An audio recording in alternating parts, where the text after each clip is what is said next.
Welcome to the Team Engagement Podcast, where leaders of teams share their insights. Brought to you by Blue Sky Business Consulting. We discuss 5 questions in about 15 minutes. Hello again, and welcome to the Team Engagement Podcast. I'm very excited to have with me today our guest. This is Sandra Torre, and she is the co-president and CFO of LAVIDGE out of Phoenix, Arizona. So, Sandra, thank you so much for joining me on the podcast today. Tell the audience a little bit about LAVIDGE. So LAVIDGE is a full-service advertising and marketing agency. We've been in the Valley for about 42 years, and I've been there, I think this is my 22nd year. So we are well ingrained in the Phoenix community, and we do, advertising, marketing, public relations, you name it, we do it. Fantastic. So you're well ingrained there in the Phoenix area, aren't you? Yes. Very good. All right. Well, let's go ahead and get started with our questions then. Sandra, for the first question, talk a little bit. Sometimes teams or companies even will get into a little bit of a lull. They'll kind of start flatlining a little bit. What can leaders do to infuse enthusiasm or energy into their team? Well, this is a good question for us because we are advertising creative work environment. So that energy is really, really important. And we have a few different things that we do. One is we have a fun committee. And that fund committee goes out and they organize usually about 4 annual events. And that's for team building, and it's for, working with people maybe you don't normally work with day to day, and kind of just getting to know the other people at the company. Another program we have, which is really near and dear to my heart, is our Impact Employee Volunteer Program. So we have an official program. It has a mission statement. There's a policy behind it. And it's really a great opportunity for employees to go out together and participate in the community. I think if you see what's going on out there, it kind of helps you put things in perspective and you see the bigger picture, and that can sometimes reset you. Another thing we do, which is really great, is what we call LAVIDGE Loves. And that's in our staff meetings. It's sort of a shout out to someone that maybe went above and beyond to help you. And I think when people get that feedback from one another, that can be very energizing.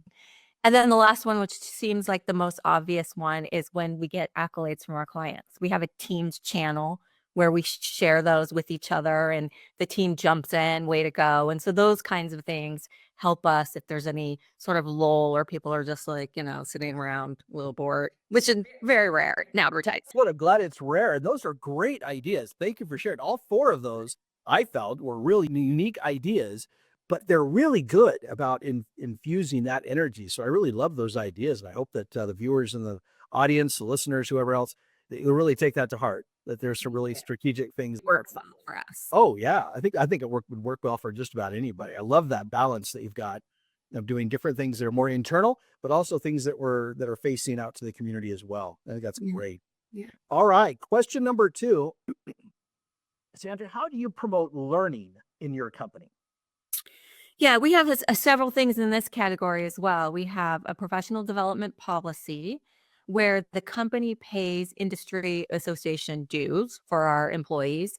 And on top of that, we pay 50% of any classes or workshops, seminars, webinars that our employees want to participate in. And we feel like splitting it 50-50 is you've got some skin in the game, we're investing in you, and it's kind of a two-way street. So we have that policy.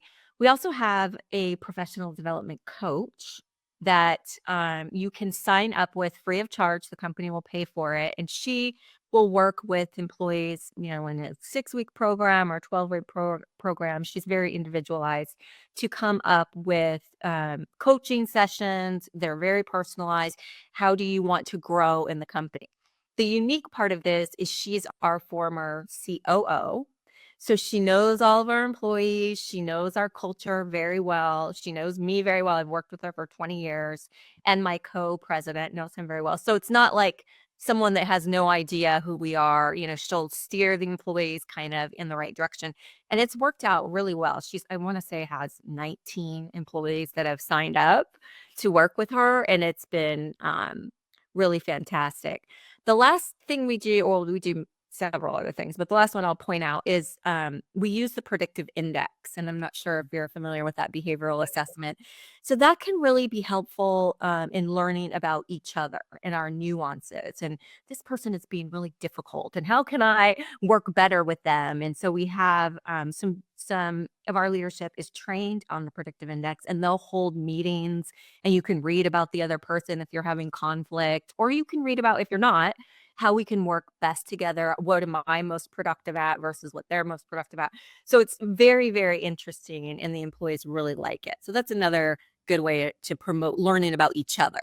Oh, I love that because that is such a, in my view at least, obviously I'm in leadership consulting and whatnot, but understanding about each other is really critical. And I love the fact, Sandra, that you and your team, your leadership team, are very intentional. You obviously are not leaving it just kind of random. You have very, very specific things that promote learning in your company. And you're focused not just on professional skills, but learning about each other. I love that. So congratulations. I think that that's phenomenal. Thanks so much. Question number 3, what's one tip that you have for effective delegation? You know what? This is really, really simple. You set the expectation, you provide the resources, and you trust. I mean, I really think it's that simple. I think delegation, sometimes people look at it as it's about them. Like, look at me, I'm delegating, I'm offloading my work to you, and therefore I'm somehow, this is a quality I need to promote. But it's really not about you. It's about empowering your team. And trust is huge at Lavage. We have a lot of policies built around trust. And so I feel like that's really, it's that simple. Oh, that's great. I love that you keep it simple and it is very effective. And you're right. Let's not overthink how simple delegation really should be. And I love that you empower the employees too. So that's phenomenal. Okay. Question number 4. How do you communicate your vision and purpose and so forth to your team? We have a statement of values that is very well branded, and we're lucky because we have this creative team that does our brand, and they do a great job at putting out information that's fully branded. And every month we have in-person staff meetings, and that brand is, or those values are shown on the screen, and that's a chance for people to, when they do their Lavage Loves, which value are you talking about? There are 8 of them, ranging from we create with honor, or we purpose greatness, and things like that. And so you can say, my Lavage Love goes out to so-and-so, and this is the value that it represents. And that's a really good way of keeping it at the forefront of everyone's mind, is seeing that branded value statement every month. And the other thing is, we walk the talk. There are no kings and peasants. We're all in it together, and we very much work that way, whether it's volunteering or the professional development stuff that we do.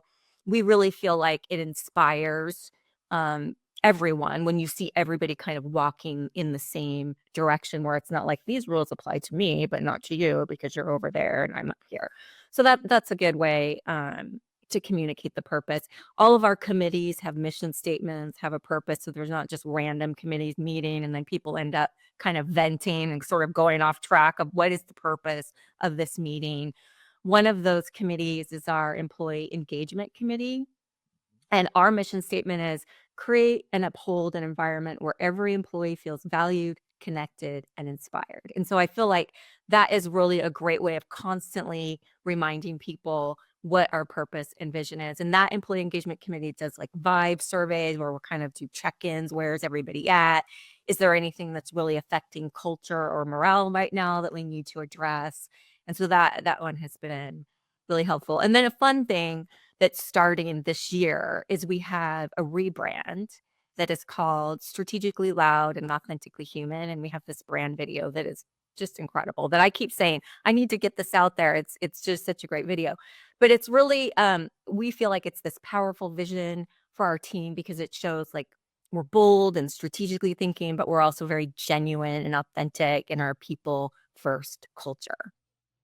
Boy, that's impressive. You've really done some great work, you and your whole team, to really, again, be intentional about this. You've really put some effort into this. And I love that you're tying together the previous discussion about the Lavage Love that you referred to, but you're having the employees connect that to one of your values. I think that's a fabulous, fabulous idea. Well done. I like that. All right, last question, a fun question. Tell us a little bit about your first job. Well, this is a little embarrassing, and I was a teenager, but it's sort of funny, and I have some photographic evidence to prove that this happened. But I did have a job at Wendy's, and I was Wendy. And so my responsibility, I wore the costume, I had the freckles, and my job was to welcome guests in the restaurant and to hand out balloons to little kids and stuff. And it's a little embarrassing when you see this 8 by 10 of me in the Wendy's costume as a teenager. That was one of my first. Awesome. And it really was good for me because I was incredibly shy and I'm a relatively introverted person. And so it was good to get me out there and talking to strangers at such a young age. Oh, yeah. So I have to ask, did you apply for the job or did somebody say, hey, that's Sandra, Wendy, we got to have her? I applied for a job there, but not for Wendy. Not Just for to work Wendy. there. And then when I interviewed, they said, "Oh, this over here would be better for you," which I guess gets me out from behind a fryer. So it was okay. That is unique. I have interviewed over 400 guests and I've never had that one. I've had lots of fast food. Yeah, that's their first job, but I've never had, I was kind of the face of that, in this case, the whole franchise for that one location. So love it. That's awesome. Well, Sandra, thank you again for taking time out of your busy schedule to be on the podcast today. How can people get a hold of you? You can find me on LinkedIn. You can look at our LAVIDGE website and find me there. And my email address is storre@lavidge.com. Fantastic. Thank you so much. And thanks to all of you for joining us every week for our team engagement podcast and hearing more about leadership and teams. Thanks so much and have a great day. Thank you, Sean. This is Sean Richards with the Team Engagement Podcast, where leaders of teams share their insights. For more ideas, go to teamengagementpodcast.com. We also invite you to follow or subscribe to our podcast wherever you may be listening or watching. Is your business thriving? Go to tbs-score.com to find out. Thanks for joining us today. Have a great day.